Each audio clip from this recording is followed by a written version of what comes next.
It's you. Oh boy, to figure less stuff. I thought that was a water pitcher.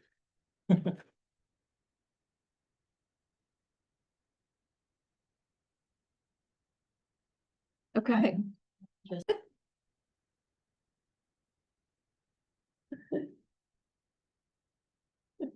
David, can you hear us?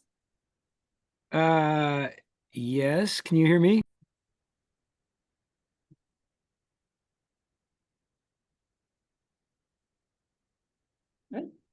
Okay, great. Well, I want to welcome everyone to the Climate Action Forum meeting. It's 6:34 and on August 13th. And I am Council Member Stephanie Andre.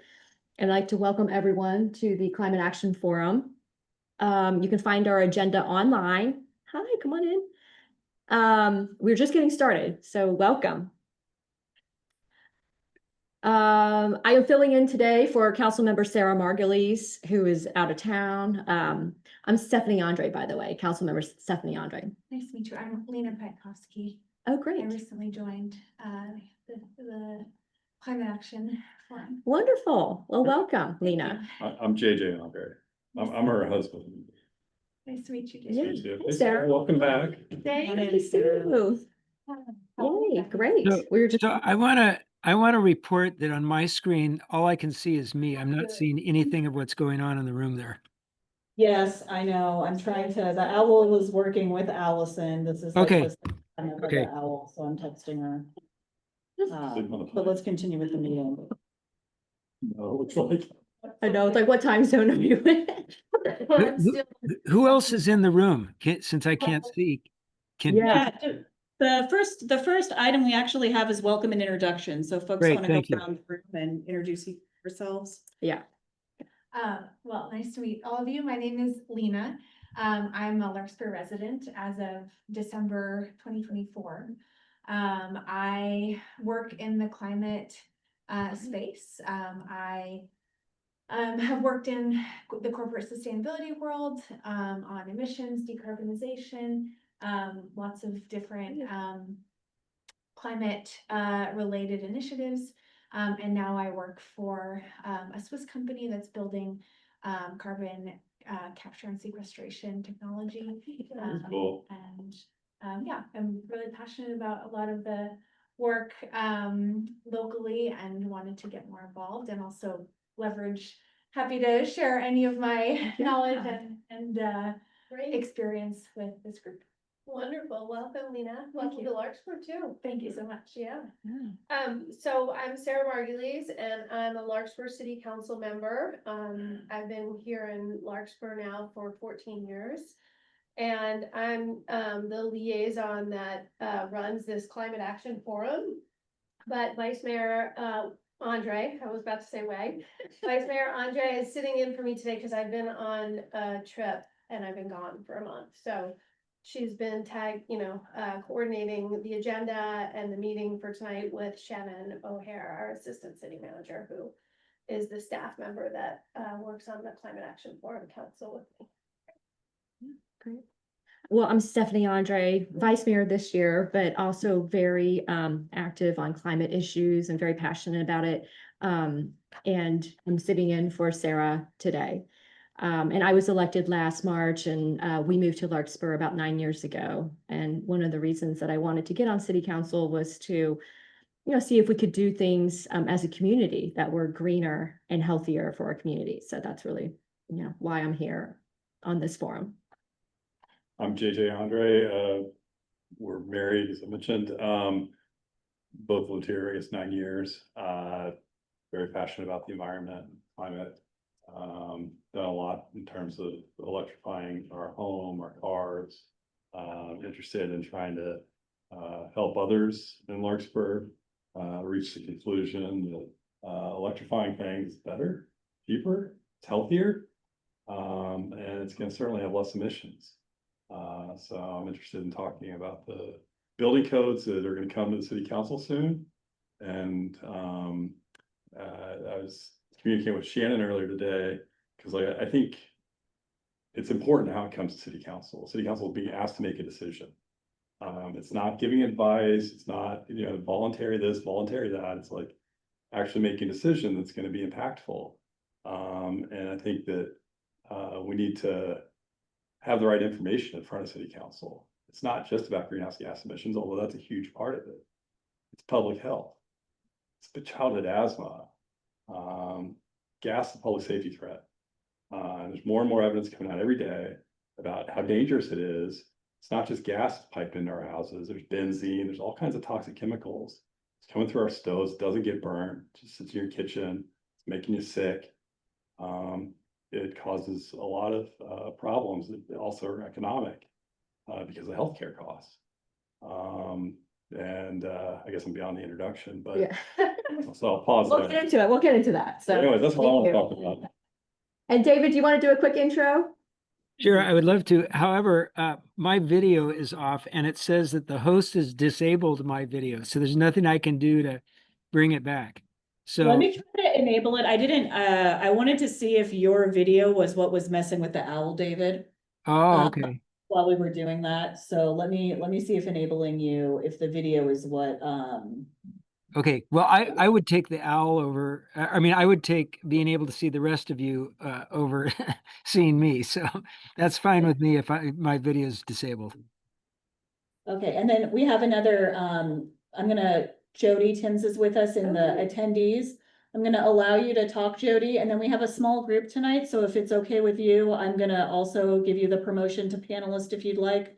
And it just means it's a little easier to participate, virtually. Hi. Okay, great. That sounds wonderful. I'd be happy to be a panelist, but I just am a huge fan. Oops. Here we go. And then Jody, go ahead and now that you're promoted, I think you have to unmute again. And if you'd like to start video, it's completely dealer's choice. I think you can start your video if you'd like. Okay. Okay. Well, again, so Jody Timms, I'm the chair of the Fairfax Climate Action Committee, so very involved in local government and climate issues across the county. So I'm a big fan of Larkspur and just wanting to listen in and potentially make a comment here or there, but I mostly am just tracking on all you're doing and super supportive. And so I'm in your corner. Yeah.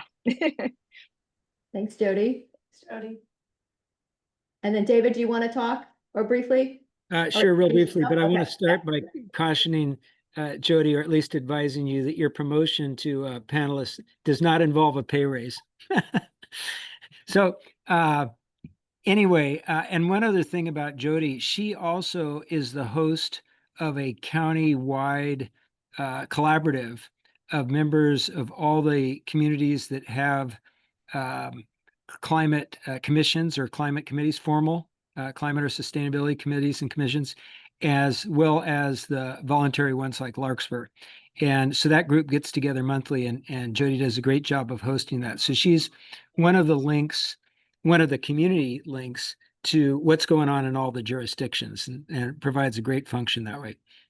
Anyway, I'm David Muller. I live in Larkspur. I've lived in Larkspur for over 40 years. And I formed the Larkspur Climate Group a few years ago. At the time that Larkspur was considering adopting a climate action plan. And I've continued to work on climate action both in Larkspur and countywide and various initiatives. And I happen to be in Santa Barbara because my 102-year-old mother had a medical emergency this last week and ended up in the hospital. So I came down and I'm still here supporting her. So that's why I'm remote. But thanks for having this remote opportunity. I'm glad to participate. Good to have you, David. Yeah, great to have you, David. Thank you for participating Sure. remotely.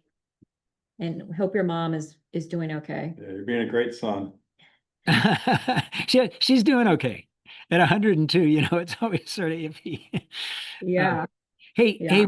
one thing, if I could just add, kind of piggybacking on JJ's comments, this current action that staff and council are working on to potentially adopt maybe a FlexPath reach code for major remodels and for adopt Cal Green, hopefully 2025 Cal Green Tier 1. It really is a big deal.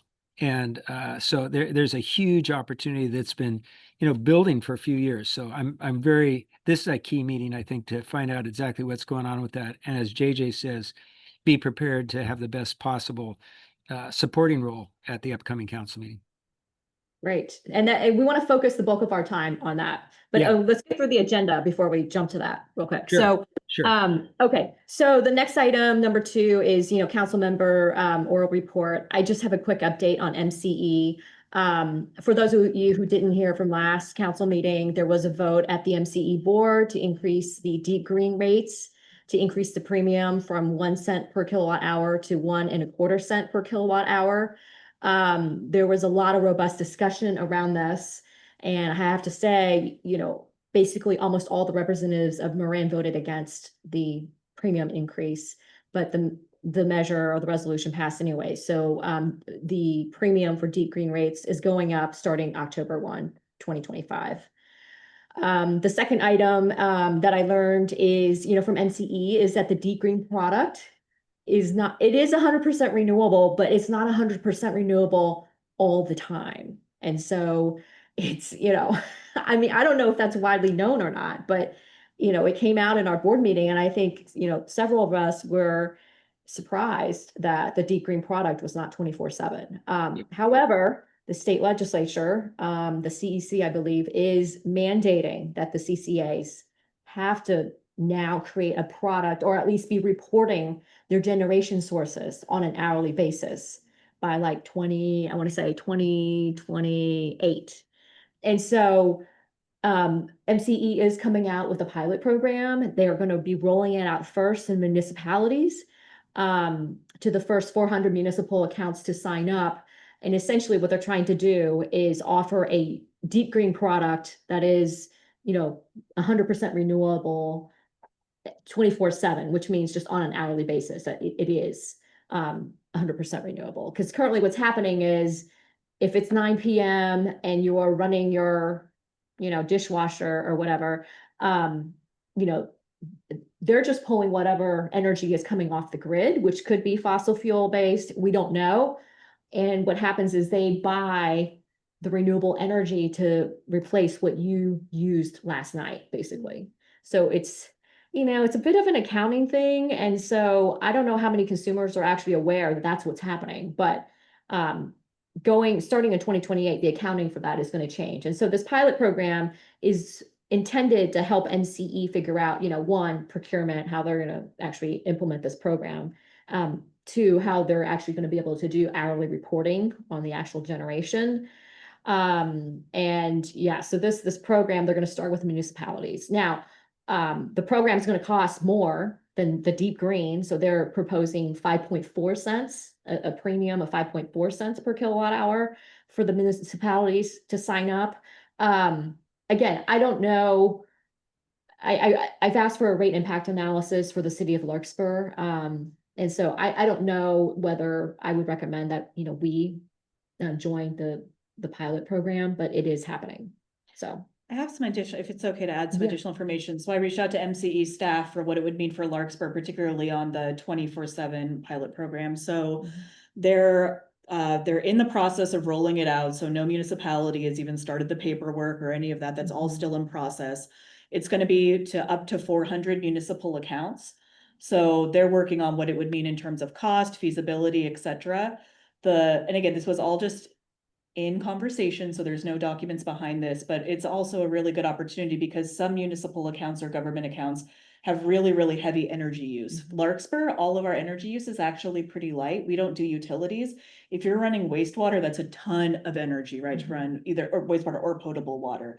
If you actually do have other, if you have a really, really large fleet, you have a big, if you're the sheriff's office or something and you have EVs, you're drawing from a lot more power. So that's a great opportunity, but also a bigger cost. So I think in some ways they're looking to target certain agencies that might be willing to go for it to see what would this mean for a high energy use client, municipal client.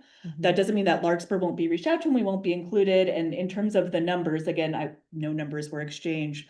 But for us, if we were to bring it before the council and community of an investment in increased cost for true 24/7, it might not be as big of an economic hit as if you're if you provide water and you need to go to your ratepayers, et cetera, and it could be a real, a real Right. big difference. Right. Yeah.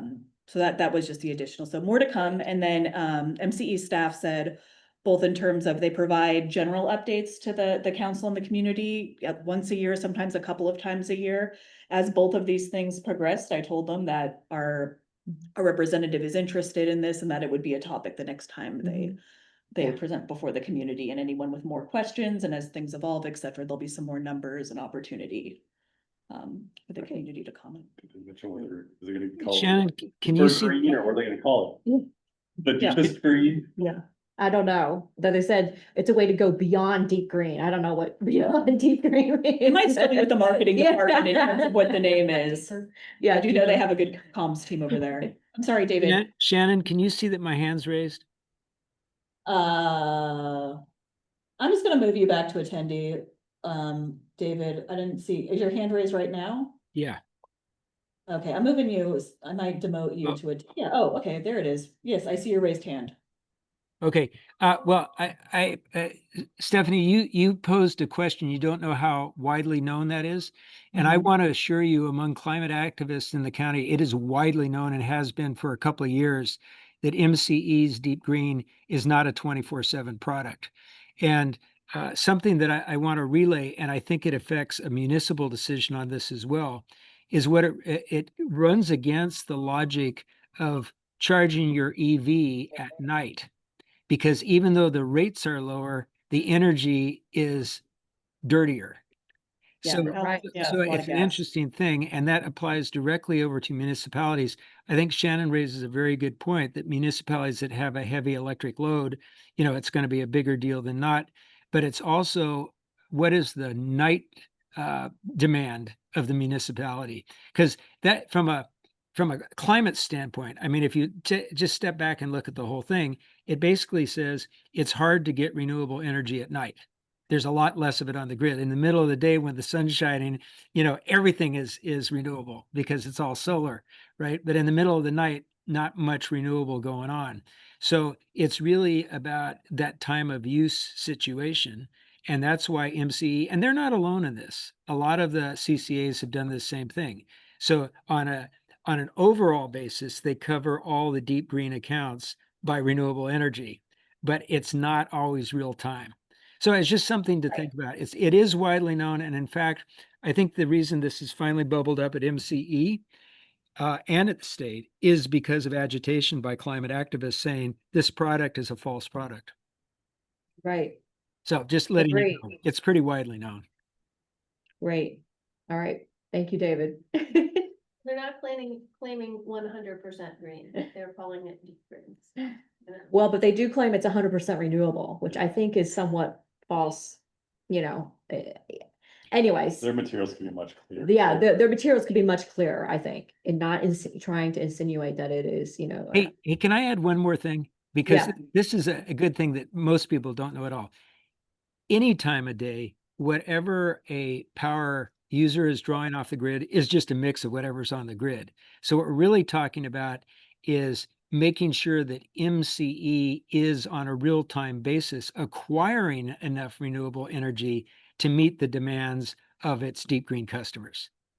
You see what I'm saying? It's not like there's no way you can direct that energy to that customer. It's just on the grid. But right now, they're buying enough renewable over a 24-hour basis, or actually, I think it's on an annual basis to cover the Yes. demands of the deep green customers. But it's always going to be taking whatever's on the grid. It just means that they'll have to be buying in real time enough renewable energy to cover that demand. Right, which I think is better. I mean, for emissions, yeah, we want Oh. it to be time, and they have to look at other sources. They are looking at geothermal, they are looking at more battery. There are other sources of Right. electricity, yeah, that are For cleaner. sure. Yeah, perfect. Okay, anything else on this topic? Saying nothing, and then that was the only agendized liaison report and comments, but Councilmember Margulies, because you're with us, do you just have anything else to add or that you wanted to? Okay, just No, wanted thank to you, Shannon. make sure. So again, staff updates, I'll keep it brief because we're going to have a presentation around 7 p.m. This is the Marin Climate and Energy Partnership update. So at the last meeting, let me pull up my notes at at MCEP, which for folks who may not know, that's an internal meeting for staff members who are the designated climate person for different cities and for the county to meet every month and information share, discuss anything we can leverage together on climate and the environment. As well as cover any regional business that we might be able to do. The Marin Climate and Energy Partnership is its own entity under a joint powers authority, so it's its own government body, but it has one staff person that's part-time, and we just all join and meet. And the idea again is to leverage shared resources, and one of the primary purposes of it is we share an analyst, so when we do our climate action plans, all across the county, we all have the same data set and are making the same assumptions, which can be very helpful when we try to measure our climate progress. So at the last meeting, one of the things that was on there is the Marin Green Home Tour. We got an update from those folks. The Marin Green Home Tour started years ago. Folks have come a long way, but that was members of the community who were willing to upgrade, mainly remodels, upgrade their homes, make them more energy efficient and also more environmental and climate friendly. A lot of the things where if you're doing a major remodel and you're passionate now, like gray water, when this started was cutting edge stuff. And there were like maybe 2 contractors that would do it for you. And so the idea would be that you'll be able to see how it would, work in practice and who you might work with in Marin if you were interested in leveraging these things for your own home. It's been going on for years during COVID because you didn't want to encourage people to all be in your home and all be together. They used that opportunity to do it virtually, which was, I think, a great investment because people could then go to video and just look at it on their own time. Or maybe if you didn't want to go through someone's house, you could just kind of get highlights, etc., and then have contact information from staff people, from different folks in the industry who you might want to work with. This year, they're moving it back to in person. They're currently soliciting anyone. So if you have a wonderful green home and want to be part of the Marin Green Home Tour, I think they usually know who you are. So they're reaching out to folks, but it's tentatively scheduled, I believe, for September 27th, 2025. It's been in our city manager update. It's on our cityoflarkspur.org/climate webpage. It's on there with the information. And there'll be more to come, and Larkspur will certainly be working to cross promote with that effort. Not a lot of direct work from staff. It'll mainly be supporting the folks who are making that project a reality. The other thing is we heard a quarterly report from the Resilient Neighborhoods. MCEP is a supporter of Resilient Neighborhoods, and every quarter they talk about things they're doing to expand their program, update their program, bring new folks in, reinvigorate folks who maybe are on their second remodel now. They did one and it's time for another one. And then we also just talked about it's almost a standing item on nearly every meeting. EV charging and infrastructure collaboration update, where the cities, as we work towards electrifying our fleets with the goal of meeting that by 2030, how different agencies and cities in Marin are tackling that issue. So that's the update from MCEP. And then I also have an update from Zero Waste Marin, which there's a nexus there, but it's its own entity. Zero Waste Marin is another joint powers authority where all of the cities and county meet to discuss and leverage resources around recycling, reuse, reduce, etc. And the thing I can report out that is very exciting is that with some of their funds, Zero Waste Marin is hiring a consultant to help people green events in the cities. We'll have, for now, one event where there'll be some consultant help to see how you might be able to green that. And as I was looking at different events we have in town, etc., too late for our wine stroll. Okay. But so Corte Madera decided that the 4th of July parade on their end, they wanted to use their resources, as that would be a good certainly test run, really good opportunity to green a lot of things there. To me, it made sense for Larkspur's part of the parade. We should also try to be zero waste and not be the single-use plastic side of the parade as it becomes more green in Corte Madera. Also, I think it would just help since the consultant will presumably be out there and working with all the folks. The parade ends in Corte Madera where there might be more single-use plastics, and that's kind of the end of the parade, but there's plenty of action going on in Larkspur as well. So that's all in process. Yeah. Great. On the wine stroll, maybe too late for this year, but one idea I've had the last couple of years is like, I'm happy to go and pay the fee or whatever, and you get the wristband, they give you the glass that you take home, and then you put it on that back shelf, you never use it again. It's kind of wasteful. Like, it would be great if there's an option that you could bring your own glass, maybe even give the person a $1 discount, so they pay whatever, $14 instead of $15. They'd order half as many glasses probably. And it would be greener, because it's like just the proliferation of all these glasses. So I don't know if that's something that, probably it's too late for this year, but in the future, that'd be one way to. It's one of the Green the things line. that's on my 2025 goals, to do a lot of outreach, and we had a micro grant. It was one of the discussions we had at our last climate action forum, where it was pretty modest. It was $2,000 that we got for truly compostable foodware. Yeah, Etc. It's all sitting in my office. It looks amazing as decor. But some of that will be used internally for staff. We don't have a lot of parties here, but any events we have. But the idea would also be that members of the community who might have a function or event or rent space at Piper Park, et cetera, as part of their application, we could give them Yeah. something to where it would be truly compostable, rather than bringing single use stuff. So it's very much a work in progress. Yeah. Then David, I see that your hand is raised, so if you'd like to contribute or add anything. I have a question about MCEP. Can you guys see me? No. No, I'm sorry, with the owl, it was. Okay, it no, was- that's it that's was fine. Fighting. I don't care. I just didn't know if Yeah. you could or not. So I had a question about MCEP. Was there any discussion, Shannon, at the most recent MCEP about this whole thing about some jurisdictions trying to get reach codes in place or adopt Cal Green Tier 1 in advance of October 1? Are people looking at that at MCEP, or is it past that? It was not, so staff across the region had discussed what their tentative plans were around Cal Green reach codes, or what I had heard is folks who had gone with the flex path model. They were looking at if by the deadline, they would be able to increase some of the requirements for their existing flex paths.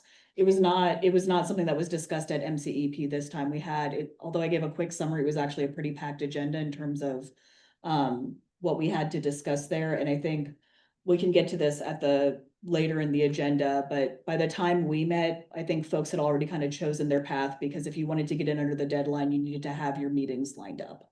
Right. Okay, thanks. Yeah. I just have a question about Yeah. zero waste Marin. I noticed that Kent Middle School received a silver certification from Zero Waste Marin. Okay. And I'm curious if you know about these certifications and if it's something that cities can actually try to achieve a certification for. I will follow up. I didn't know about the silver, the term silver certification is not ringing a bell, and not through Zero Waste Marin. The program I do know about that's through the county, and it coordinates with Zero Waste Marin, but it's not Zero Waste Marin branded, is you can get the green business certification that's been around a while, and cities and government facilities are eligible to be green business certified. And it's one of the things that's on the list for when the new library opens, et cetera, that we'd go through that process and then do our new building first, and then see what opportunities there were at City Hall, because we're gonna reconfigure who's working at City Hall and what the offices are like. And then recreation and public works would be the other ones to visit, but I can follow up on that. I'm not familiar with that, or have not Yeah, heard of that. I'd be interested to know about that because it specifically said Zero Waste Marin Silver certification. And it was on their digital kiosk at Kent Middle School. And yeah, just think that that's amazing if they're achieving some standard of what, certification with minimal waste and something that we could look into as a city. Also, silver certification implies the existence of a gold Yeah. certification that we might be able to get. Exactly, maybe even a platinum, but Great. If there's anything else on this, I think our presenter is with us, so I certainly Okay. want to cede time to him. Okay. Hi, Barry. I'm going to allow you to talk, and I'm going to promote you to panelist.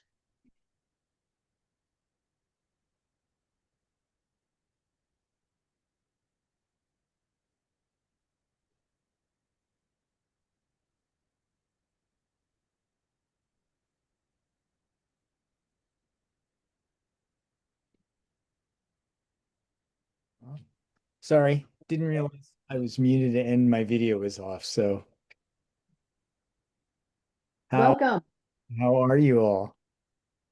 Great. good. Good. nice to see you. Good to see you all too. It's and it's let me just say, I'm always inspired when people are still talking about climate at this time of the evening. So Thank you for that, and sustainability issues. So thank you for that. Shannon, do you want me just to roll and shall I share my screen? Go ahead and share your screen, and then I can take no credit for this presentation. This was facilitated by our liaison and council member, Margulies. So Sarah, if you'd like to provide an introduction to Barry and the presentation this evening and how it all came about. If you'd like. I'm trying to jog my memory. Sorry, guys. I'm definitely working on different sleep zone, time zones, but I will just start by saying that I met Barry through the their policy summit that the Climate Center holds in Sacramento. I didn't actually meet Barry in person, but I attended their policy summit in Sacramento, at which they discuss all of the policies that they're trying to influence, and their mission is clearly to influence policy that will help make significant change and help reduce greenhouse gas emissions and impact the climate. Barry and I have since been talking about ways that I can help through folks that I know in my network, and really mostly just trying to facilitate conversations. Also, specifically, I'm interested in seeing if there's ways we can partner here in Larkspur with Barry. And through our conversations, I suggested it would be really nice to have him come and present to our Climate Action Forum to talk about the work that they're doing. And we decided that it was really important to emphasize how important it is to attack climate issues at the local level. And so Barry agreed that he would come meet with us this evening and present what the Climate Center's mission is, and then also talk about why it's so important to be tackling climate at the local level. Barry, does that sound accurate? Or did I sum it up? That sounds great, Sarah. Thank you so much. And just for folks in the room, I try to save paper as much, but I also care about people actually being able to follow with the presentation and read. There's a couple copies in the back of the PowerPoint if anyone would like one. Thank you. And Great, Barry, take it away. I will do that, but let me first say, Sarah, that I think it might be more interesting for us to look at slides from your trip, which I am dying to. So, like, I feel like we might be missing an opportunity here, but I will do my best. I will certainly say this: it's a tough year to be optimistic about climate action, both in California and the United States, obviously. But there are some bright spots. So I want to tell you a little bit about that. And just to give you a little sense of my background, I've been at the Climate Center for just over 20 years. And in the last 6 years, we started focusing on statewide policy. So, oopsie, let me put on this slideshow, and hopefully these slides are going to advance okay. Okay.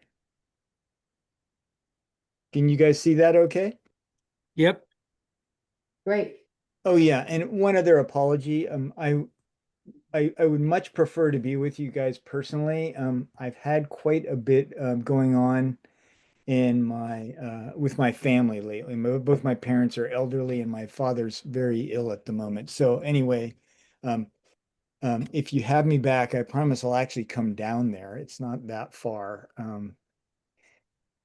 So let me just say a little bit about who the Climate Center is. As I said, we are a climate and clean energy nonprofit working on policy in Sacramento to forward speed and scale solutions to the climate crisis. And that is our team right there on the left. We think of ourselves as a think tank, do tank. So we do work on policy primarily, but we also do have some implementation projects, including some resilience hubs we're working on out in the Central Valley, which I can talk about more later if people are interested in that. And I should emphasize that we are very much an organization that believes in partnerships. No one organization, no one institution, no one sector is going to solve the climate crisis. And so we believe, the bigger and better the partnerships, the more likely we are to make significant progress. And that is a picture of our fearless leader, Ellie Cohen, who's been our CEO for the last 5 years and was formerly at Point Blue, a nationally recognized conservation science organization. Council Marin resident, isn't she? And she lives in San Leandro. Yes, she's I'm saying Andrew. Yeah. It's San Selma? San Anselmo. San Anselmo. Sorry, yeah. Yeah, Oh, okay. yeah. Um, so we really do believe that California needs to lead. California has been a leader in the past on climate. You can make a fairly strong argument, I think, that some of our leadership has lapsed a little bit. But with the administration in Washington, we think it's more important than ever that California lead. And I can tell you that we go to the UN climate conference called COP. This year's COP 30 in Brazil every year. And last year, after the election results, everybody wanted to know what the US was going to do. And so we had multiple opportunities to talk about what California was going to do. And as the fourth largest economy in the world, people care. So let's not think just because the national government has other priorities at the moment, that this is still not a very consequential discussion. And the last thing I'll say about us is our kind of flagship overarching program is called Climate Safe California.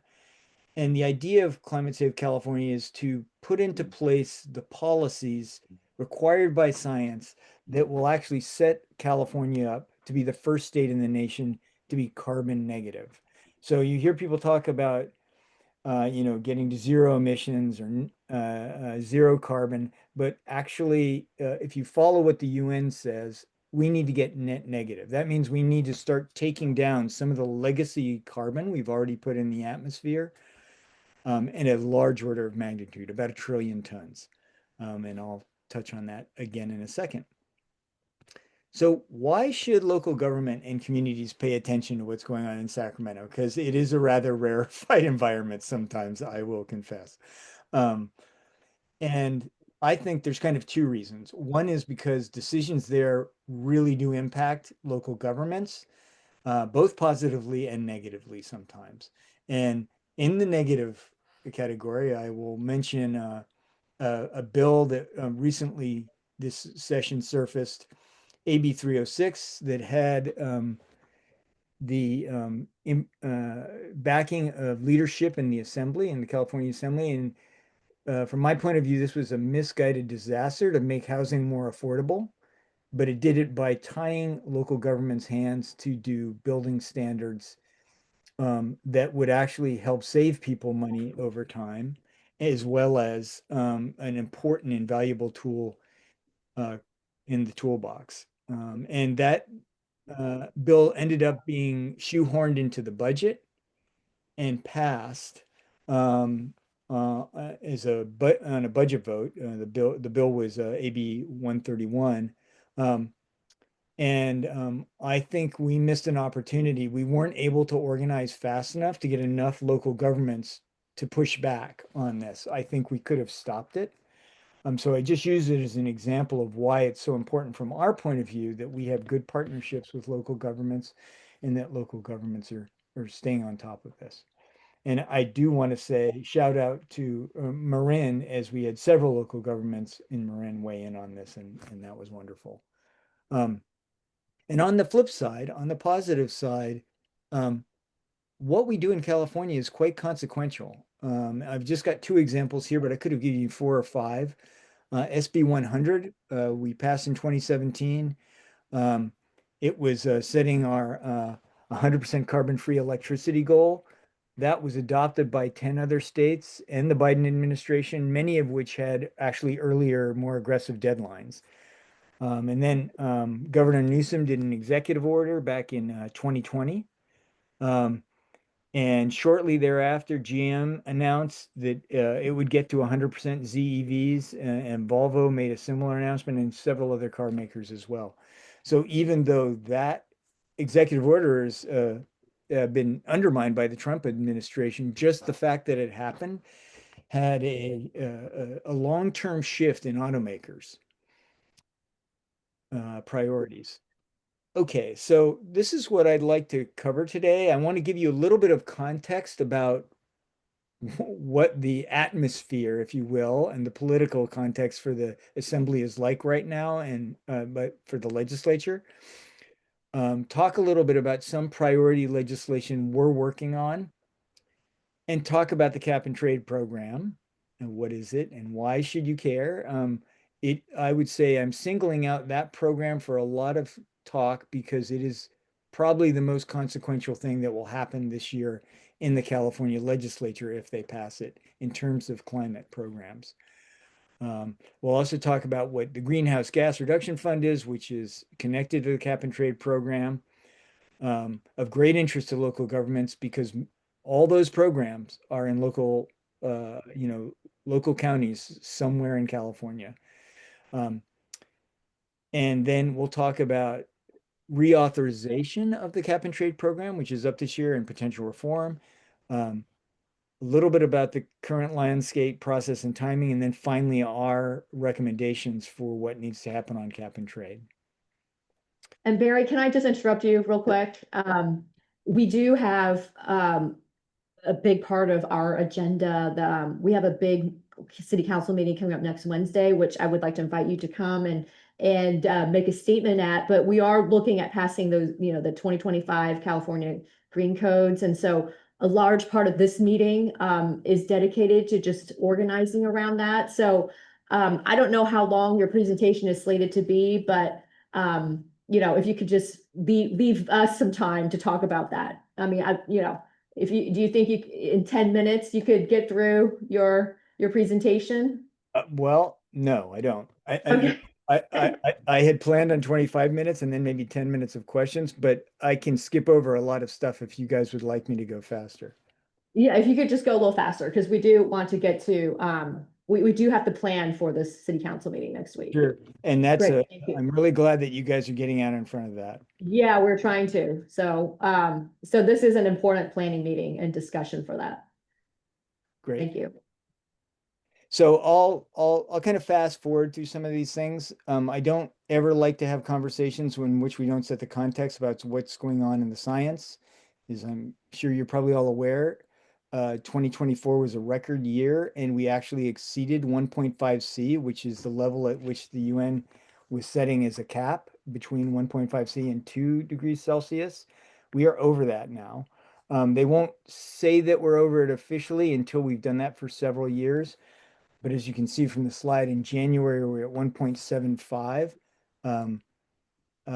like very, very consequential. We are heading into uncharted territories. This is a political context up in the California State Legislature right now. First, the legislature and the governor, the message they took for the most part, of course, this is a generalization away from the elections, is that they need to focus more on bread and butter issues and more on affordability, which is one of the reasons 306 got so much traction. At the same time, the state had a budget deficit this year, and it's forecast to have a budget deficit for the next 2 years. And then 2 gas refineries have announced their closure in the past year. This is 17% of the gasoline supply in California. So this is kind of an emergency. They think by the middle of next summer, if they don't do something, gas prices could go up more than $1 a gallon. And then lastly, analysis suggests, this is a report that came out last year, that California is not on track to meet its climate goals and would have to be much more aggressive to get there. And then I'm not going to go long and deep on what's going on with the new administration in Washington, but I think you guys all know these things that, we've been pulled out of the Paris Climate Accords. And the last one is, I think, very important that Congress has overturned, you know, our waiver for zero emission requirements for the sale of new passenger vehicles to be zero emission by 2035. So that's another thing that many groups are trying to solve for this year. We'll see where we get. You know, I think I'll just sort of go through these as a footnote. I wanted to give you guys some feeling that things are happening, like some good things are happening, you know, at the state level. This is a bill that we worked on last year that got passed, SB 59 on bidirectional charging, and it is now going to rulemaking, and it's very important. It gives people the ability to back up their homes using their car and also to get paid to provide storage capacity for the whole grid. And in aggregate, this is a huge untapped resource. We also passed the bill 1757 and did the rulemaking bill on that bill last year. This sets nature-based natural sequestration targets for California for 2030, 2038, and 2045. And you can see there were a lot of groups, over 80 organizations that worked with us on this from all those logos. And then we just, with the state this year, set all these goals. This was a huge undertaking, 81 goals on over 50 million acres over 6 land types. And then, of course, one of the things I took away from the last election cycle was that we passed the largest climate bond in history, $10 billion. So I think it's very clear that the California voters want California, the state of California, to do something dramatic about climate change. So these are some priorities of ours for this legislative session. AB 740, which is a bill by Assemblymember Harbedian that we're co-sponsoring, is on virtual power plants. And for those of you who are not familiar with that term, imagine this is just aggregating resources over 1,000 rooftops, let's say, you know, rooftop solar in houses, their stationary batteries, their electric vehicle batteries, their thermostats, their electric heat pump hot water heaters, and treating them like a resource, just like you would a power plant, so that they can store power when the grid is power rich and give power back to the grid. And then those customers are compensated for that service. So it basically is good for those customers, but it's actually good for everybody on the grid because it's so much cheaper a way to manage resources than putting a new natural gas plant online or even a utility scale solar project. And we're also working on a bill that goes to the nature-based solutions I talked about with you earlier. So one of the inputs to help sequester more carbon on agricultural lands and ranch lands is compost. And there is a dearth of supply of compost in California right now. This has to do with regulations that make large composting operations very expensive and very cumbersome to permit. So what this bill would do is take on-farm operations, increase what they can compost, and also community scale composting operations and allow them to compost more, significantly increasing the amount of compost available to farmers. And there are some guardrails in there to not undermine the market of other commercial operators. And I'm going to skip over cap and trade because we're going to talk about that. So I'll try and make the cap and trade discussion much more streamlined than I would. So if I move too fast and somebody's not understanding something about the program, please feel free to just jump in and ask a question or stop me. So cap and trade is a market-based program. It's supposed to be the most cost-effective way we have of limiting greenhouse gas emissions. It requires businesses, right, to either reduce their emissions under a cap set by the state, or else buy allowances if they're above that cap. And those allowances fund climate programs at the state level. and they can also be traded. So if you're a very efficient company and you've reduced your emissions well and you have extra allowances, you can put them into a market and sell them to other businesses that have not. And finally, businesses can also comply with a program by buying offsets. And offsets is simply like, because you can't reduce your own emissions cost effectively, you're basically paying somebody else to do that, either through a forestry project or some other project. And that's about 4% of what happens in the cap and trade market right now. And these are the goals of the program: reduce greenhouse gas emissions at the lowest cost, put a price on carbon to encourage innovation, and clean energy inventions and investments, sorry, and reduce emissions. I'm going to skip that because that's just, I can summarize that slide just by saying to you, we have very ambitious goals as a state. And there's no way we get to them without cap and trade being a stronger program than it currently is. And I think I'll just tell you one thing on this slide. The price of carbon, this is something that's not often understood. The price of carbon in California is a fluctuating thing because, as I said, it's an open market that businesses buy and sell into. And so the price is constantly fluctuating. They have an auction every quarter. But the cost of carbon, like what we think the cost of carbon is in terms of the damage it does, right? By the Biden administration was estimated at $51 a ton.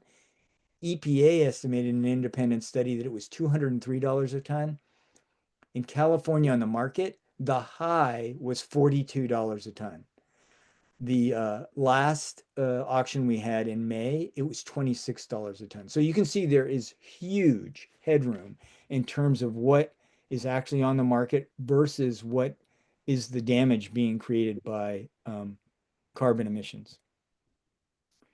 On the why reauthorize here, I'm going to just take you down to that last bullet point there. So the cap and trade program makes an enormous investment in California every year. The program has generated $27.9 billion since 2023. Don't think I have this on the slide, but we spent over 12 billion of that. A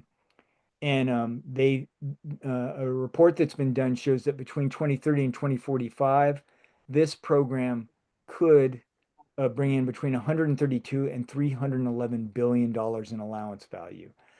That has to do, the big range there is because it depends on the program design.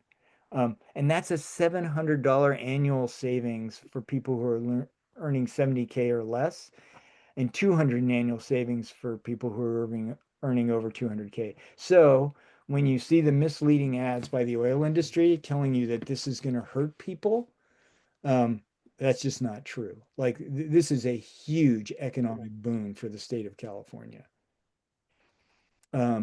So straight author reauthorization, what that means is taking the program through pretty much as it is now without making any reforms or amendments to the program. And that's what the governor's office is advocating. It's also what some in the fossil fuel industry are advocating. There are two working groups in the state and the assembly who have been studying this for one for like 8 months and the other for about 10 months. And they have bills, they're sort of placeholders now, and they are now in discussions about what they'll do. But it's clear that both legislative houses have a different appetite for reform, but at least some appetite for reform.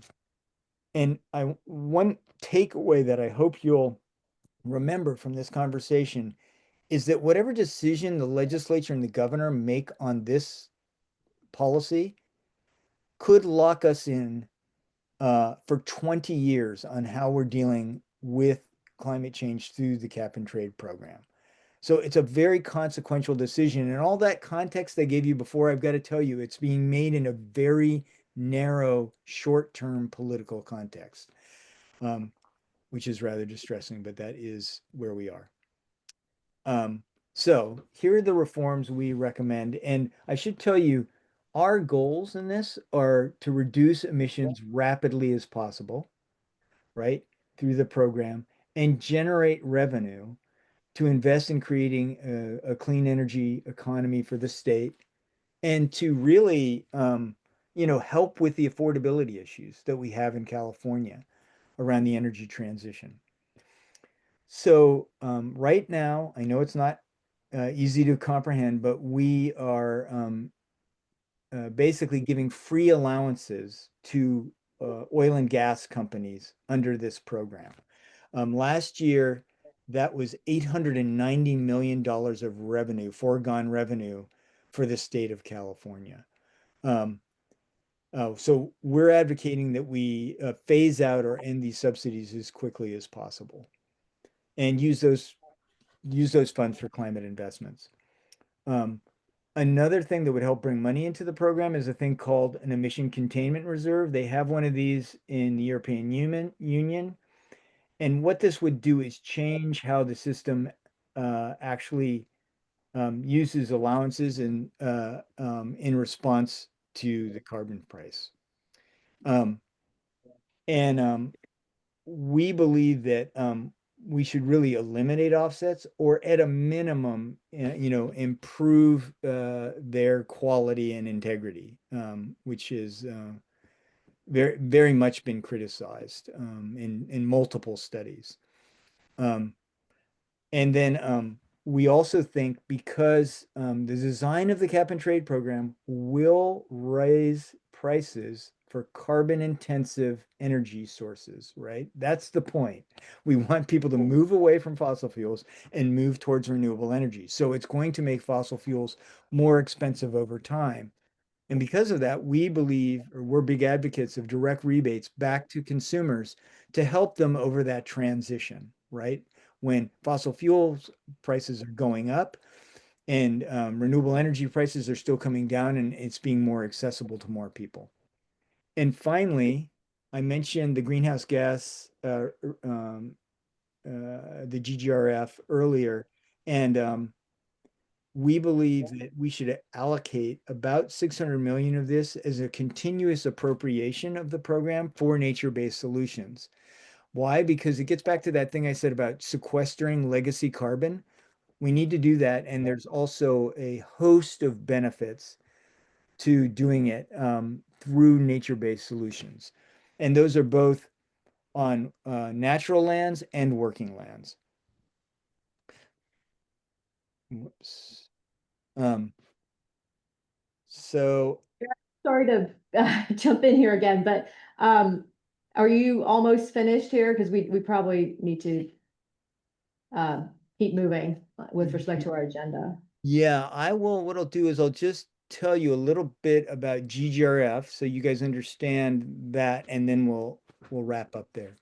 And we So- can move some of the other stuff off the agenda. Okay, And there's only so much we can talk about ahead of the council meetings. We have Okay. time. okay.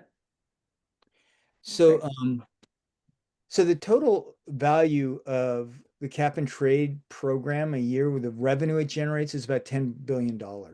So 45% of that goes into the greenhouse gas reduction fund that I've been talking about. And that's the fund that focuses on programs. We'll talk about that in a second. 41% goes into the climate credit, which is the least known, largest benefit the California ratepayers ever got. Nobody knows about it, but they're getting subsidized by the state of California through this program on their utility bills to keep the utility prices down. No, that's hard to believe right now, but it's true. So we want to see that program reformed. And about 14% goes to industrial emitters. Like I said, the oil and gas companies, they're not the only ones. Cement, glass, a few others. And this gives you, that pie chart there is how GGRF expenditures are done. That huge one you can see right there is transportation.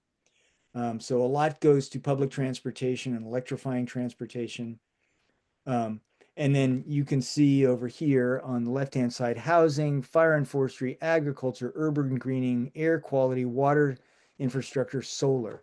The reason I wanted you guys to see this is because this is how that greenhouse gas reduction fund's monies are being allocated. And clearly, like, this really does impact everybody in the state. These issues are more important in some communities than others, but with the array of issues you can see here, like every community is impacted.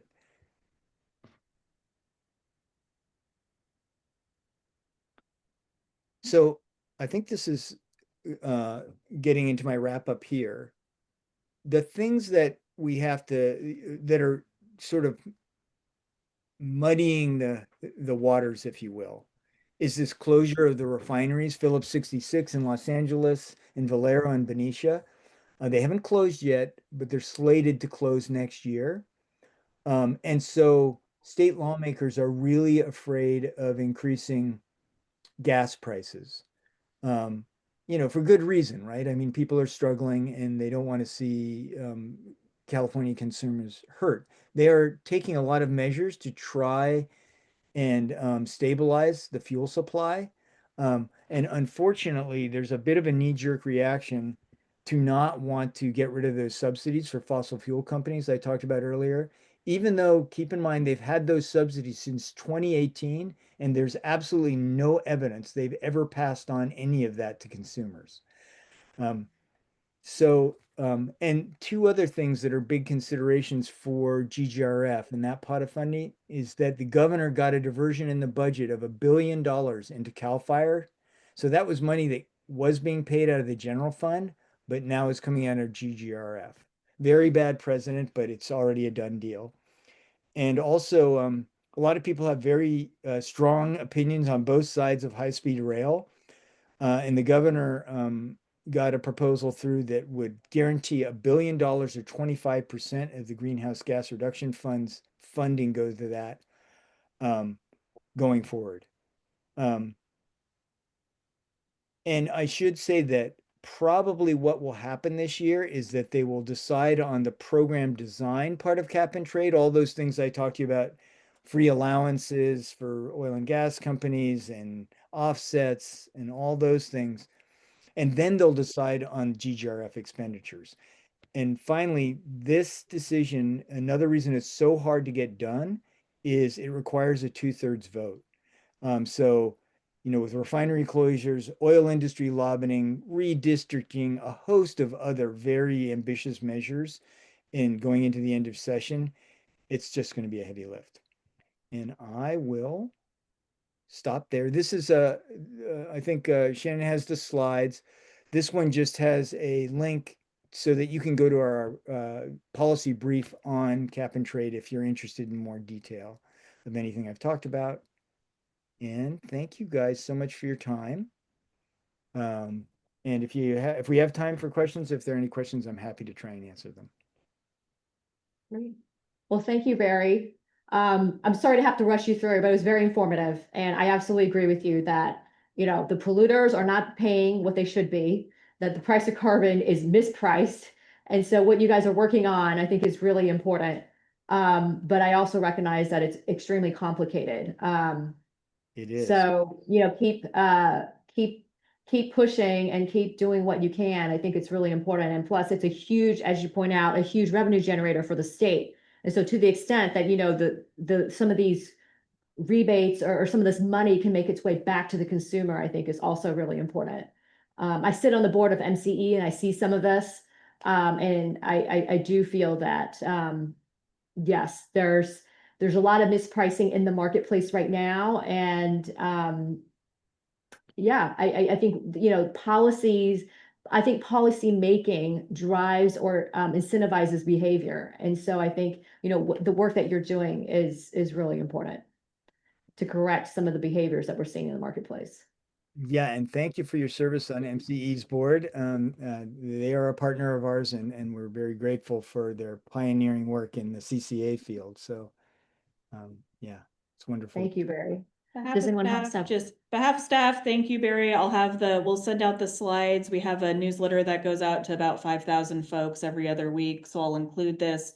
And then just for anyone who may be listening, people of the future, if you're listening to the recording or in the audience, one of the reasons for establishing this forum is for members of our community to see how they could take action as individuals. And although I'm always supportive of helping out your city, starting first, there are these other groups where certainly if you want to get involved in climate, there's a lot happening at the state level. There's a lot of organizations doing really, really good work if that's some way you'd like to plug in and contribute, because this is all really important stuff.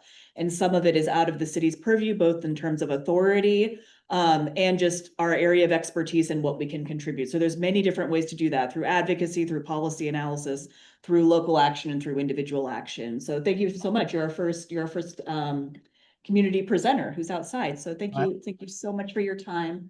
My pleasure. And maybe one thing I can do, Shannon, if you're going to send this out to another group of people, is I'll send a link to an action item that we have that simplifies the whole cap and trade discussion, so that if somebody does want to take action, they can.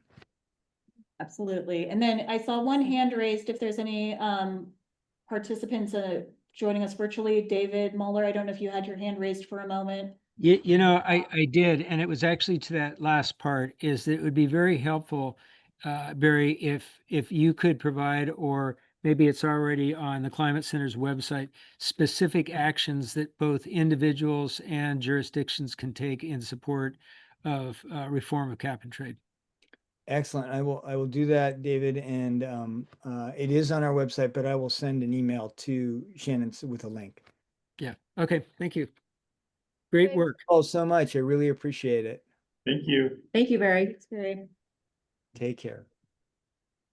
All right, and then we have a number of items on the agenda, but I would like, because it's the most time sensitive item, to move to the discussion. Sorry, folks, let me get out of one mode and into another mode of the Cal Green building codes. Just item 4.1 is just the climate action forum minutes. We're not an advisory body. We're not a commission, and we're not the city council. So adopting minutes is not part of our formal process, but we do want to keep a record of things so people don't have to sift through videos to commemorate what we've discussed about. So anyone who's interested, we always put these on the agenda for the last meeting. So if folks have any comments, etc., at any point you can reach out to us.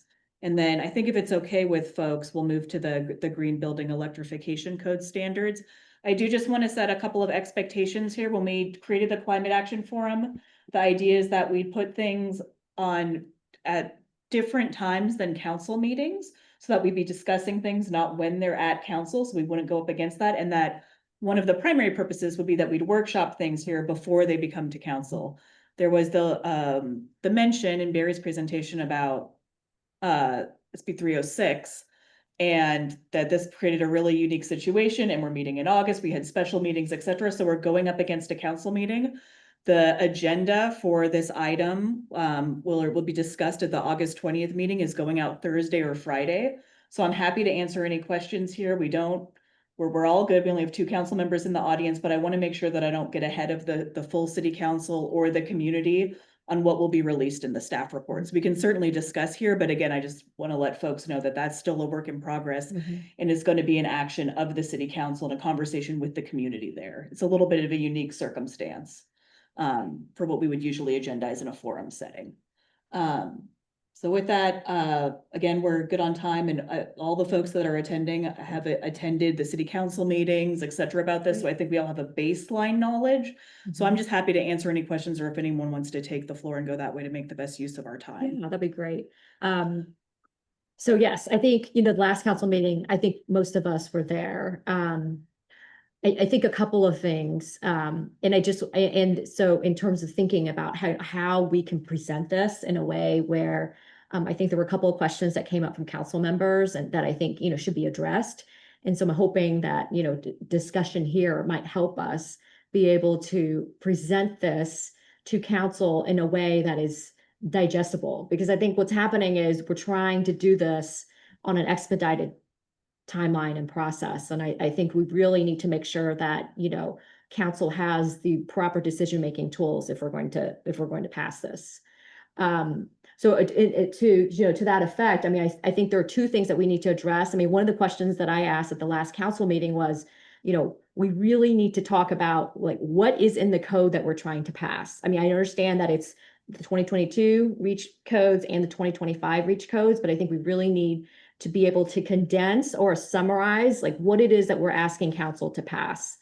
And so I wanted to just get some dialogue or discussion and ideas from people, like, you know, how can we best present this so that it's understandable to council members who may not necessarily be thinking about climate issues all the time and may not understand like what is the building electrification code, you know, what does that entail for, are we talking about new construction? Are we talking about existing?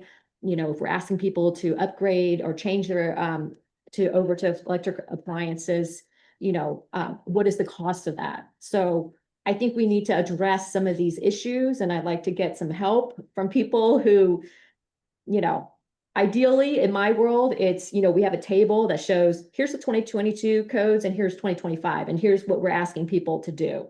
But my understanding is, you know, the building code's like 900 pages long. So I don't know if we have time to do a, you know, compare, contrast type of thing.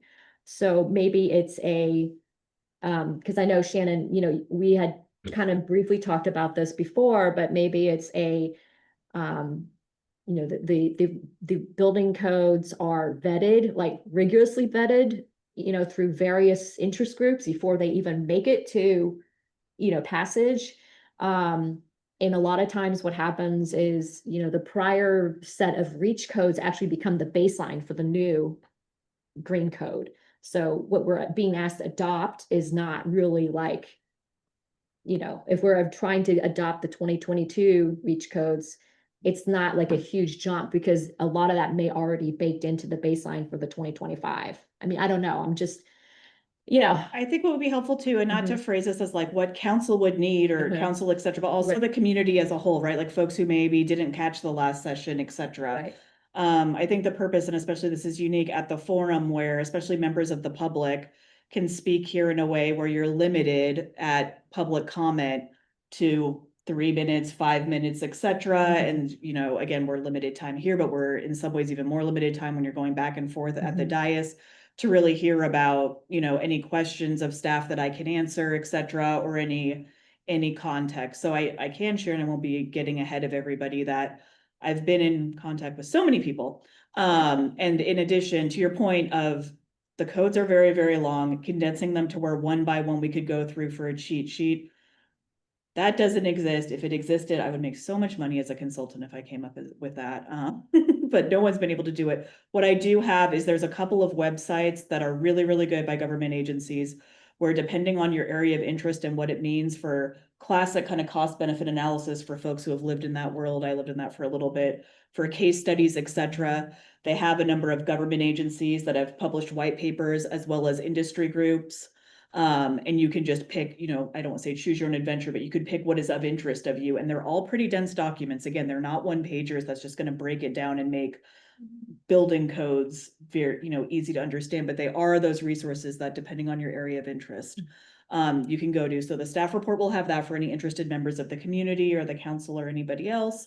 And then there will be some supplemental materials that talk about particularly, you know, what parts of the code mean. And there's some good stuff really around single family, which I get that the codes are a lot more than that, but Larkspur, we're not only a bedroom community. I love our multifamily. I love our commercial, but there's a lot of single family homes here. So that's particularly pertinent to us as a community.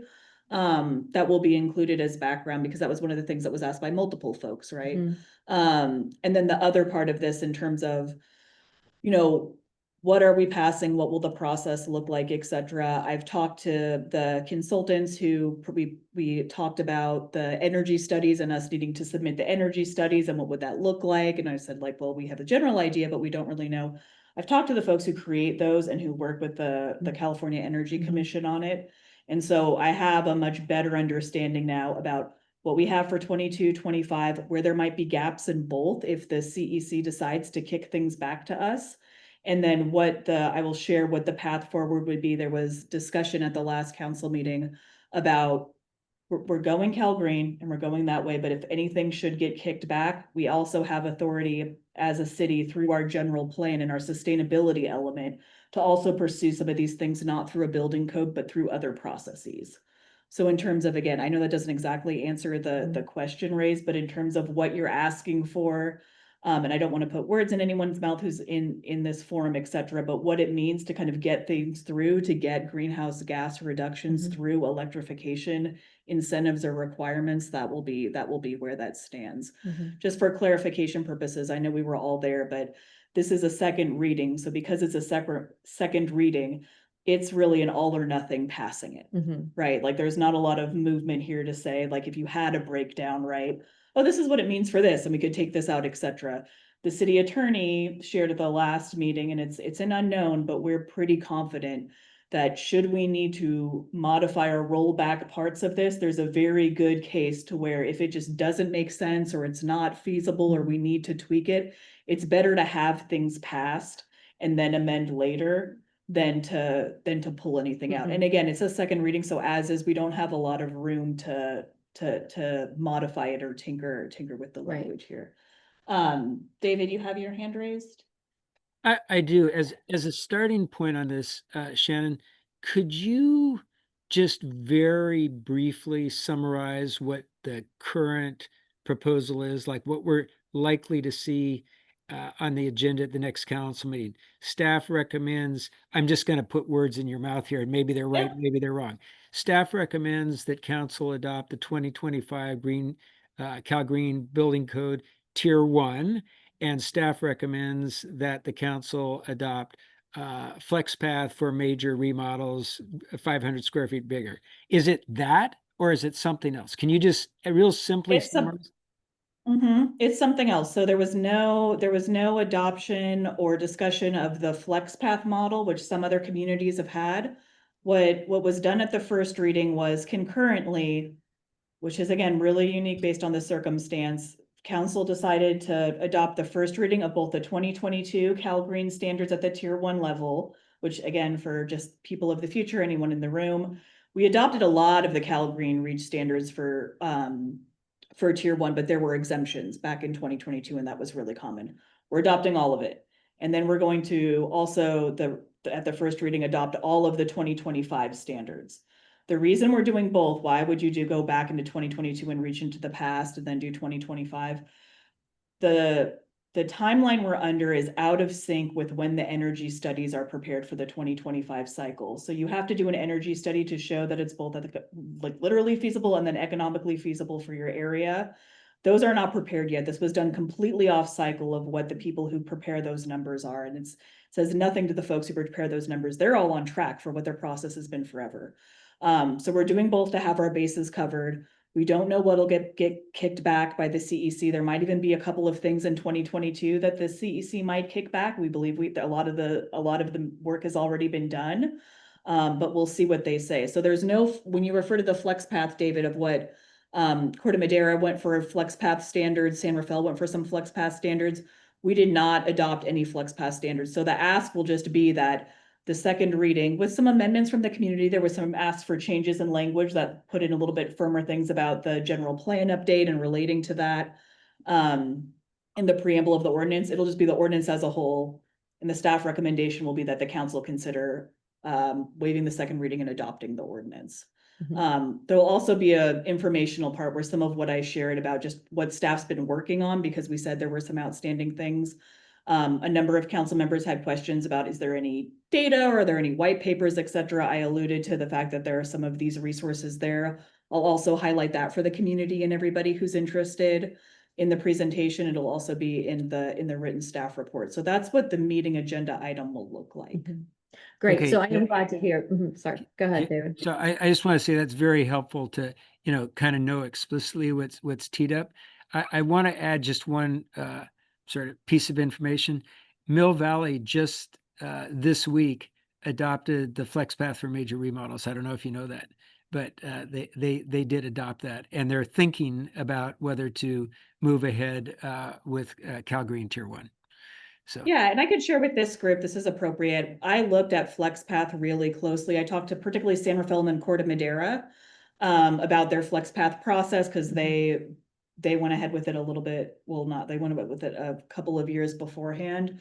yeah. One of the reasons why we didn't want to pursue FlexPath at this time and just go for Cal Green is Cal Green is at the state level and has been vetted a certain way, whereas FlexPath is great and it's based on a model ordinance that has been adopted all over the state. These were not created completely by scratch, but Corte Madera, it was a huge investment and a worthy investment, but it took 6 months to a year for their building counter and their planning staff to really integrate it to make sure that it was working in action. Okay. And the last thing I would want is to have some flex path where if we got something that wouldn't work quite well, et cetera, again, you'd have the same city attorney legal reasoning that we could probably pull it back. But when you set up a flex path, you really are looking at where your local codes interact, how you do business, et cetera. And on this timeline, I don't want to say it would set us up for failure, but if you hadn't had the conversations about how you would actually function as a government, et cetera, it just did not seem like something that would Okay. necessarily set us up for success. Can I add just one other thing here? And again, it'll be really short. So based on sort of feedback at the first meeting, like what the pushbacks might be by some council members on adopting this. And community, we're not calling out just council members, et cetera, but I get that those are the folks who vote, but also. No, that's think what we I'm should saying. Talk about, who also comes to, who Sure, might show up sure, to the second sure. meeting. It's not always the same folks. But I felt, okay, well, let me change my comment then. Some of the issues that were raised, how's that, without, assigning them to any particular entity. It seems to me that a key one was costs and costs to individual residents. And, that's a very compelling thing, especially when a resident says, hey, I'm concerned about the cost impacts on me. So it seems to me as part of this discussion, a key aspect that needs to be addressed is about costs to individuals. And I think there's some good stories around that. But it's one of the comments that gets brought up that seems to people think they understand the cost implications where they may not. The other one that I wanted to bring up is the link to Larkspur's climate action plan, that this is not coming up out of the blue. This is a new idea that just sort of sprung up on its own. And hey, council members, you should adopt this, even though we may not have all the little details of this thing. This is directly linked to the climate action plan that this same city council adopted just 3 years ago. And it's really following through on commitments that the council and the community made in its climate action plan. And here's an opportunity to implement some of the very actions that the council committed to. And my concern, and it links directly back to that cost, is these are commitments made, they're big picture commitments, they're trying to move the whole community in a certain direction. There's always going to be outliers that says, well, this direction doesn't work for me, or I don't like this direction, anything like that. And I think as we discuss this, it needs to all be in the context of Larkspur's climate action plan. And yes, it's going to have impacts on different individuals in different ways. And I'm hoping, I haven't read the details because we don't have details yet, but a lot of times when communities adopt REACH codes, they provide some flexibility, typically around the building official, to provide exceptions on an as demonstrated basis. So if somebody truly, is in like an economic status where it's a big hardship for them to do this, they can get an exception. So I think how you deal with the cost aspect, this is going to prove pivotal. And that link to the climate action plan and the prospects of exceptions on a as needed basis can really help diffuse what otherwise seems like a very compelling thing. Well, I think this is going to cost me more. Well, it might not, but you kind of don't want to throw out the whole thing just because one person thinks that it might cost them more. David, it's JJ. I was going to jump in here. I was trading some information with Shannon earlier. So I totally agree with you. I think cost is a key issue for anyone who's making a vote on this. And it's not just Larkspur, it's not just in Mill Valley. New York State actually just voted on something very, very similar. And their whole legislature, this was the key issue. It was about expense. It was about expense to new buildings and expense to retrofits. And they had, they have a lot of resources. But they had kind of a nonpartisan think tank inside the New York State to commission a study. What is the cost? They want just pure nonpartisan information. There's Republicans and Democrats. People look at it different ways. And I shared some of this information with staff. I don't know if this can be, if New York State is something that they can put into the report, but I think it's really fresh and it's really good. For new buildings, it's a no-brainer. It's a lot easier and faster and cheaper to build with just electric and no gas. No one really argues about that. One set of systems is cheaper than two, it just is. The one that people argue about a little bit is on retrofits, and every retrofit's a little different. Everyone's bespoke. But New York State like tried to look at this and said, okay, in general, what is the cost to a homeowner or a renter? And what they said is it was cost effective. The payback is less than 10 years in almost all cases. And over 30 years, the homeowner or the household, depending on, so it's trying to be inclusive of both renters and homeowners, households are expected to save over $5,000 and use 17% less energy. So there's some really, really good data, and we don't have to get into this thing about, oh, here's this Democrat group or here's this Republican group, because people like to use misinformation and like to try to throw numbers and pivot their numbers for whatever their personal biases are. But Shannon, I shared that with you earlier. I don't know if, maybe you can't use New York State, I don't know. But I think this is a really key thing. When I think of this discussion that's happening, it's happening, local levels, state levels, federal levels, whatever. It really reminds me of back when there was smoking in restaurants and bars. And people said it's personal choice, you can smoke. And then there was smoking sections and non-smoking sections. But I think, Shannon, everything you said, there's a lot of technical detail, and it's hard to, put all the codes into one page. You said it very, very well. But we also have to say, or I think it should be considered, staff recommends X because why? Why are we recommending X? Not just what are we recommending, but why? I didn't hear the why part of it. The why part's threefold, and it's pretty simple. Carbon emissions, it's public health and safety, and it's cost. And all three, it wins out. You win out by saving on carbon emissions. You win out by taking carcinogens out of the air that comes through the gas into our homes. And you win on cost. Over time, you're going to use less energy and you're going to save money. So I don't think that's political. I don't think it's partisan, but I think it's really important that it's not just a member of the public getting up and making these comments. Trust me, people in the public are going to make these comments, but when you're a public person, but you're sitting behind this desk over here, it's like, oh, well, who do I believe? I think it'd be really, really, really great if staff and the report, we recommend X action because 1, 2, 3, you can put it in your own words, don't use my words. But I would really love to see, we recommend X because of A, B, and C.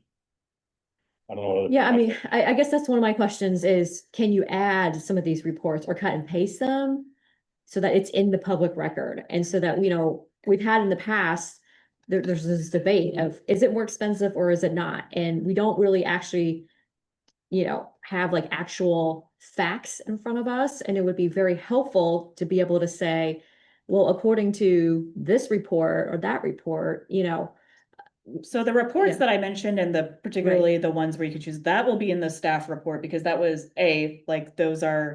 there's a lot of different resources there. They're all vetted from, again, you can interpret it how you want, but these are all very reputable sources.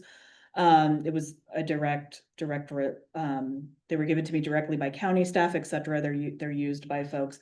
Anything in the public record, if folks want to submit, we will absolutely include in the agenda pack, and it can also be brought as items for the council to consider. Again, I don't want to pass the buck here as staff and say it's on you, community, but if there's additional things, et cetera, you can definitely add things where you say, I think this source is really compelling and this is the takeaway for me. You should consider it as part of your data set. That is I don't want to say the whole point, but that's one of the powerful things about public comment, is that folks can submit materials that they feel is compelling for the council to consider when making a decision. Okay, great.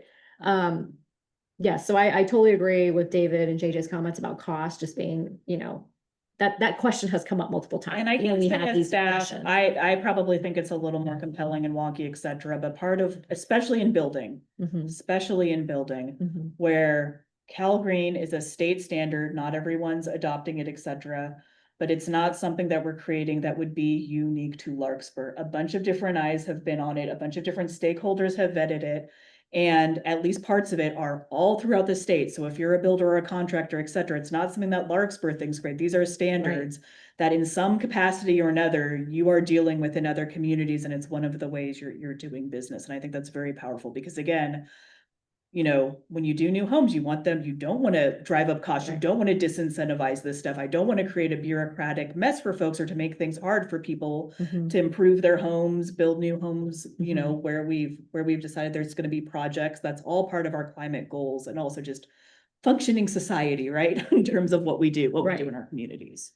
But I totally agree with what you just said, but I can also hear the rebuttal where it's like, well, why are we Larkspur kind of stepping out ahead, Yeah. you know, of other jurisdictions? And I think that's kind of where, you know, some of the council members may be a little gun shy about passing, you know, the 2025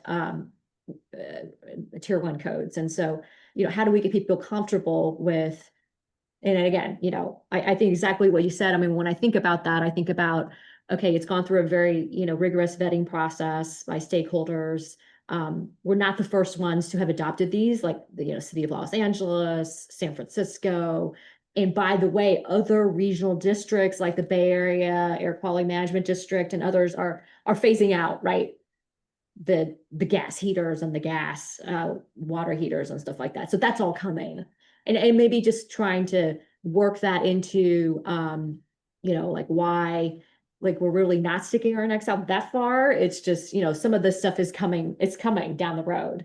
And other jurisdictions have already adopted very similar codes that, you know, that are found under the 20. That's why I was sort of asking, like, what is in the 2025 code? Because I think people are going to want to understand, like, what is it that we're passing?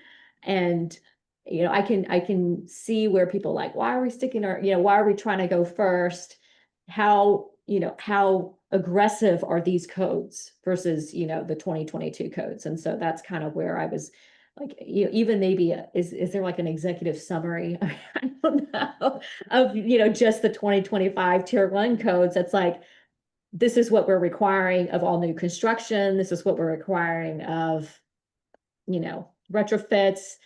This is what we're requiring for EV chargers for multifamily, you know, properties.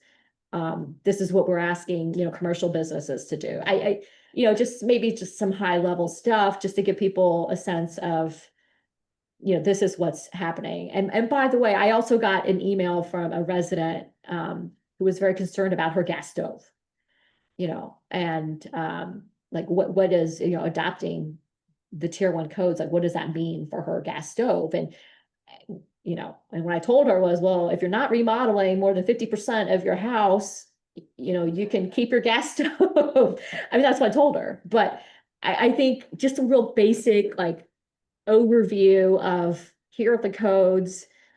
If you like your gas stove, we're not going to take it away from you, you know, unless you decide to remodel more than 50% of your house. But if you're going to build something new, it's more cost effective, or, you know, so, anyways, I feel like we're kind of preaching to the choir here, but just trying to think of, you know, what are some of the questions that might come up and how we might be able to address some of those questions. And also, yeah. So that, I just have a question on something you just said, Stephanie, and Yeah. I think Shannon, you're going to know the answer to this easily. So Stephanie, your comment about unless you remodel more than 50% of your floor area. So I just want to clarify that the current proposal that was presented to the council and is coming back to the council again does still have that feature of defining major remodels of more than 50% increase as new construction. Is that correct? The language and the definition, which is elsewhere in our code, remain the same. after Okay. the- Yeah, that's really important. Well, okay, so I think the sort of stray comments that I've heard and that I expect to hear again at the next council meeting is the one you just said, Stephanie. I you know, I love my gas stove. I don't want anyone taking away. And we know that some council members hear that kind of thing and don't understand this. Adopting this is not telling anyone that their stove's going to be taken away. And so I think in part of the staff presentation, it would be helpful to say, even if you don't have a listing of the specific requirements, is to very clearly state adopting these only applies to newly constructed buildings. And we are defining that as true newly constructed buildings Right. or major remodels increasing floor area more than 50%. And so right up front, answer that question. This doesn't apply to anybody's appliances unless they qualify as a newly constructed building. It doesn't apply. So it undermines all the complaints that'll come in. I love my gas stove. Don't take away my gas stove. The other thing that I think would really help on the cost end is to focus in on life cycle costs, because we've all heard the comment on the cost. The way it comes in is gas per unit is cheaper than electricity. This is going to increase my cost. I mean, that's how it comes in. But again, I think that comment can be sort of pre undermined by saying that the development of these provisions is done with a look at a life cycle basis. So over the long term, installed costs and operating costs down the line, are you coming out ahead or behind? And it may be cheaper, on day one to do one thing, but in the long run, it's going to be cheaper to do this other thing. And so that idea of life cycle costs, as opposed to someone that says, as of today, gas is cheaper than electricity. I think, if that can be addressed up front, then when that comment comes in, there's a context to understand what that means. Now, my understanding is every energy related provision, what you'd call the green energy provisions in the required codes, they all are cost effective on a life cycle basis, or they don't go in there. And that would be something I would think most council members don't know. They don't even come in the code unless they're already demonstrated to be cost effective. And typically, I think that's as well done for Cal Green Tier 1. It's just that process has not yet been completed for the 2025 provisions. It was completed for the 2022. That's why jurisdictions could adopt it, because there are supporting calculations that show on a life cycle basis it's cost effective. So I think that cost, the life cycle cost concept, if introduced early on, and the fact that these provisions don't even go into the code unless they're shown to be cost effective on a life cycle basis, can help counter the argument that says, well, right now, as I understand it, cost on a gas on a unit basis is cheaper than electricity. That may be, but on a life cycle basis, it's not going to play out that way. So anyway, just a couple of thoughts, and I really would urge a strong link again to the climate action plan. This whole thing is not being considered just in a void. To that thing, why should Larkspur go out in the front? I don't think Larkspur is going out in the lead, and all we're doing is trying to implement what we already committed to do in the climate action plan. And just keep hitting those. And I think all of those sort of counter the individual comment that is about their specific concern. All the concerns are valid, but when you step back and look at them in the big context, I think there are answers to them. Mm-hmm. Good Great. answers to them. Great, thanks, David. We have a couple of comments here in the forum. Yeah, so there, as has been said, there have been these life cycle analyses, and I think we should cite the key ones. And there's other research that's been done at Stanford. There's been some major societal wide cost analysis done. And when you talk about long-term costs, we really need to also add in, we arrive at things like climate action plans because there's long-term costs for all of us for the impacts, the cost of climate change damage. And climate change damage is getting realer all the time in terms of our insurance and our rising insurance costs and people losing insurance. Essentially there's no debate in the insurance industry if climate change is happening. They're just, they're just responding to it. It's all the numbers. It's the actuarial data that proves that it's happening, that the cost of the damages keeps accruing more and more. Those are the costs that we're trying to be proactive about. Those are the costs that we're not, sticking our neck out about. We're being responsible about. And, you know, it's self-interest Right. to do this. It's also happens to be, you know, being responsible to the rest of the planet and all the rest of the people in it, particularly the most vulnerable. Right. But, you know, the long-term life cycle costs are the avoidance costs Mhm. of all those damages that we have so much Right. evidence of. Yeah. Great. Yeah, like that, Tom. Lena? Yeah, I would definitely echo all the kind of supporting details and evidence to kind of package it up nicely. One thing, and I'm very new to building code certainly, but I'm also curious to understand if there are some basic data points around number of households or types of buildings in each category, and maybe on average over the last 10 years, what is the percentage of remodels that typically takes place, to kind of quantify Mhm. and also help kind of model out the cost to Mhm. understand, yeah, what is the frequency of these types of remodels? Oh, right, yeah. How often does that, So relate we have numbers that we can pull certainly on remodels, new construction, et cetera. That's all in our database, et cetera. In fact, that was pulled. That I think was that was pulled, yeah. Yeah, so that Requested it, that so was it pulled. was only pulled for a year. Yeah, at the time that the 10-year look back was not part of it.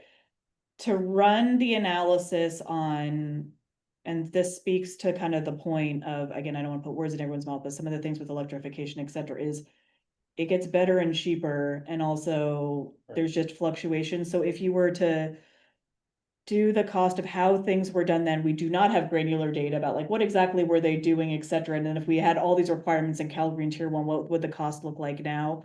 As a, you know, bureaucrat, boring professional, I hear the points, but cost of materials totally fluctuates, and there could be many different substituted materials, right? We hear about tariffs, we hear about this stuff.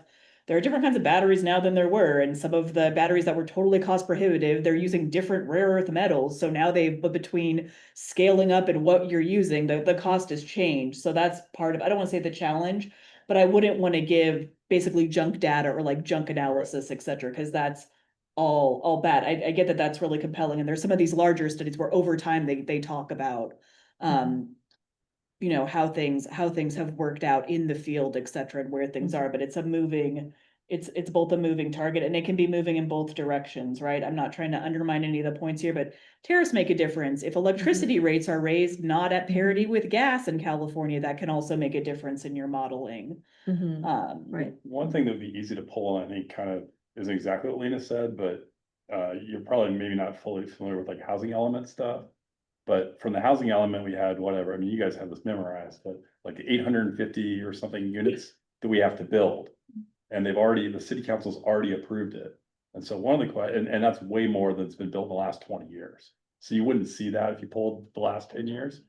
But that's the big prize to look at here. Do we want 850 units with all gas appliances, or do we want 850 with no gas appliances?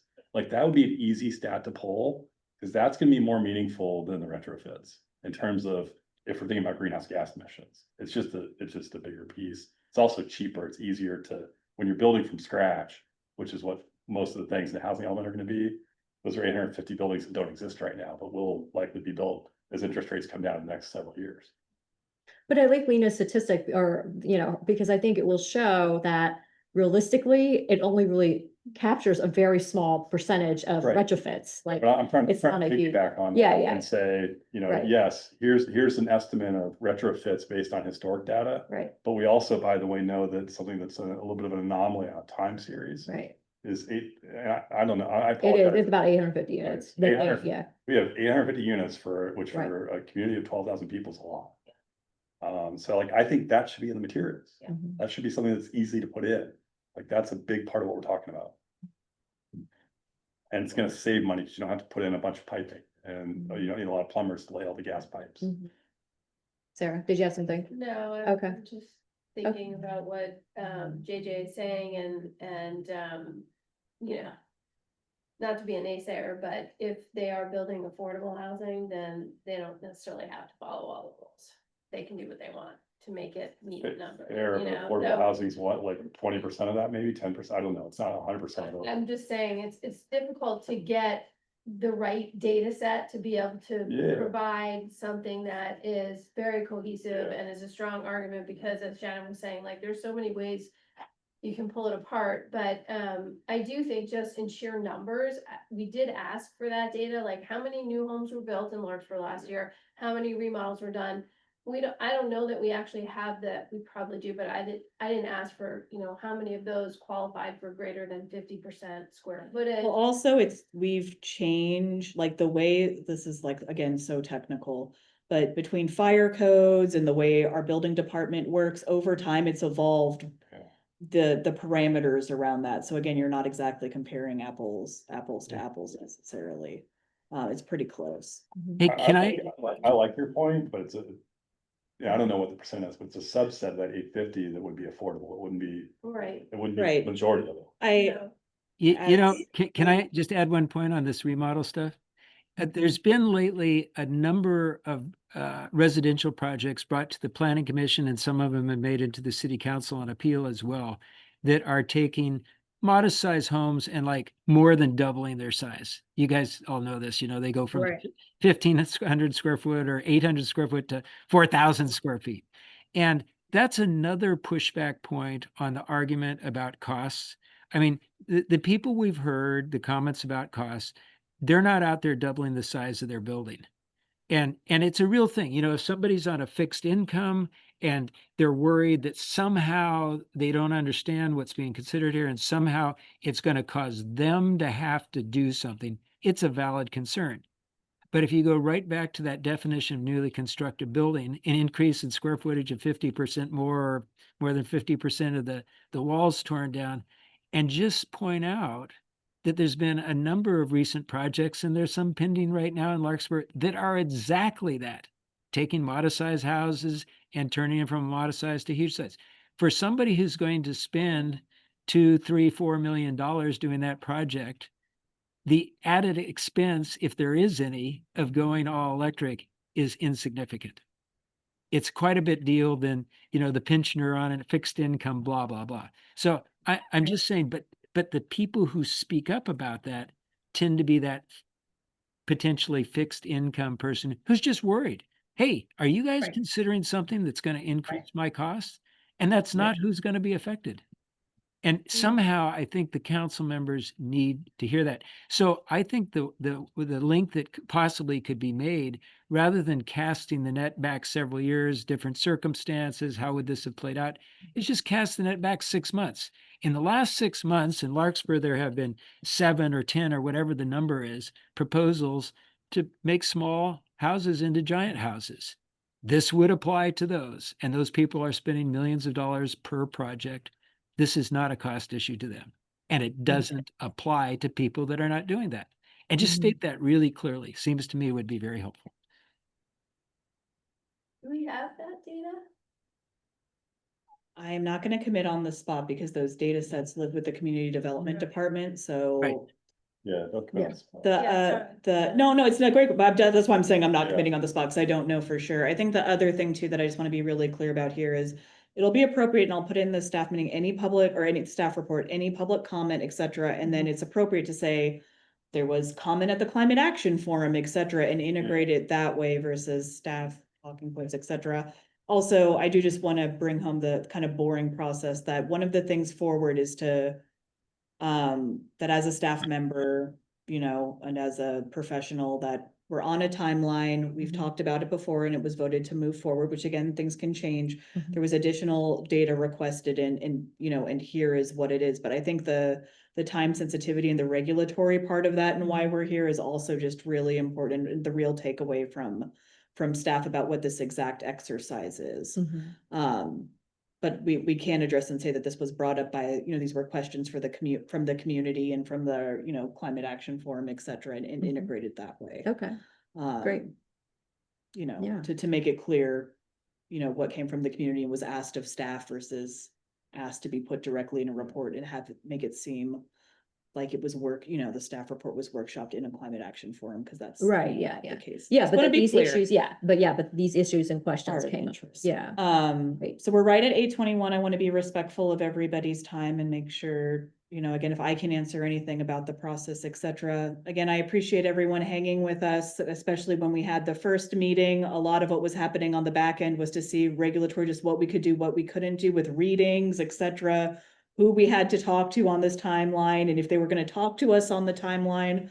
So there was a lot of work on that back end where I really appreciate what people are interested in terms of what was there, because again, it doesn't seem like a lot of work when you present it out, but when you're doing something kind of unique like this, there's just some behind the scenes stuff. I think especially on this one, huh?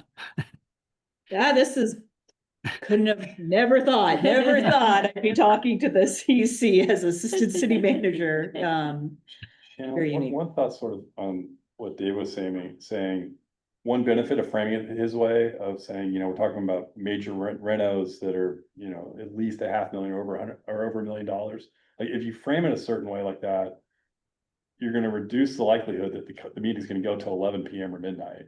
Because if you can kind of avoid people who are really worried about their gas stove, if you save an hour of those types of comments, that people have legitimate concerns, but they're unfounded, if it's framed the right way, then the public comment can be on the topic that's, really timely. So I think there's benefits to framing it the way David's suggesting, and if you want to say this is a suggestion from the Climate Action Forum, I think that might be okay. But I do think it's not worth anyone's time to have an hour of public comment on something that's totally off topic. It's one of the things, there's like 3 major parts of this in terms of like what's in the ordinance as the boom, boom, boom, right? It's like all Cal Green. Again, I understand there's some clarity there, but there's the whole Cal Green standards by reference.